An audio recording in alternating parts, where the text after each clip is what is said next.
அண்டை சக்தியா தினந்தோறும் ஒரு கருத்துக்களை வெளியிட்டு வர்றாரு.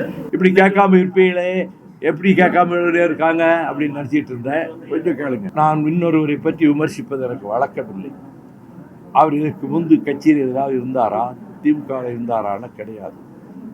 அவர் சாதாரணமாக வந்து ஓடி ஆடி கொஞ்சம் வேலை செய்துக்கிட்டு இருந்தார்.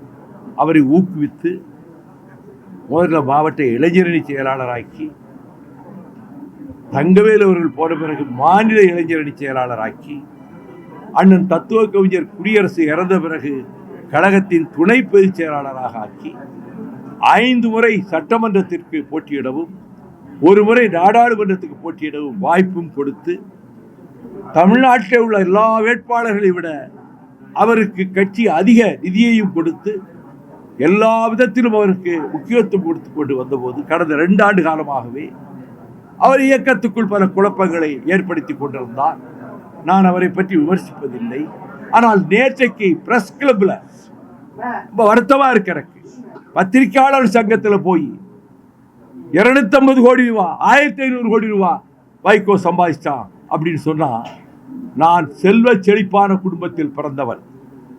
10 கல் தொலைவில் இருந்து பார்த்தால் தெரிகிற அளவுக்கு 3 அடுக்கு மாளிகையை என் பாட்டனார் கட்டி வைத்து, ஏராளமான நிலபுலன்கள், நஞ்சை புஞ்சை தோட்டங்கள் இருந்து, சங்கரங்கோயிலே கோடிக்கணக்கான மதிப்புள்ள கோயில் வாசல்ல ஒரு தெருவிலிருந்து மறு தெருவுக்கு உரிய பெரிய வீடு, சங்கரங்கோயில 1.5 ஏக்கர் பூமி, கோடிக்கணக்கான மதிப்புள்ள எல்லாம் வித்துட்டேன் அரசியலுக்கு வந்து. அந்த வீடு, அந்த நிலபுலன் சொத்துக்கள் நிறைய இழந்திருக்கிறேன். பொது வாழ்வில் இழந்தது அதிகம் சொத்துக்கள். அதை நான் இழப்புன்னு நினைக்கல.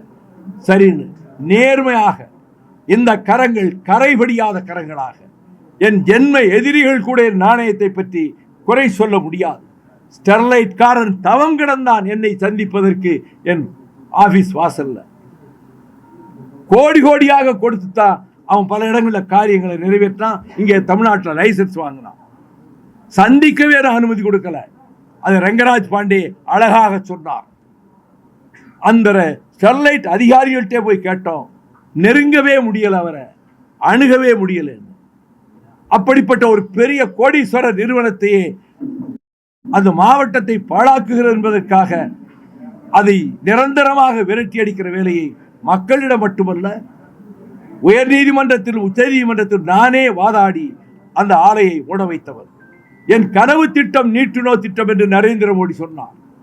அதை உயர் நீதிமன்றத்திலே அஜ்மல் கான் உதவியோடு வாதாடி நான் பெற்று வைத்த தடை உத்தரவால் இப்பொழுது 11 ஆண்டுகளாக நீட்டினோ தொடங்க முடியாமல் இருக்கிறது. நெய்வேலி நிலக்கரி நிறுவனத்தை தனியார் மயத்துக்கு போக விடாமல் வாஜ்பாய் இடத்திலே வாதாடி கடைசி நிமிடத்தில் அதை மாற்றி தமிழகத்தின் சொத்தாக ஆக்கி கொடுத்தவர்.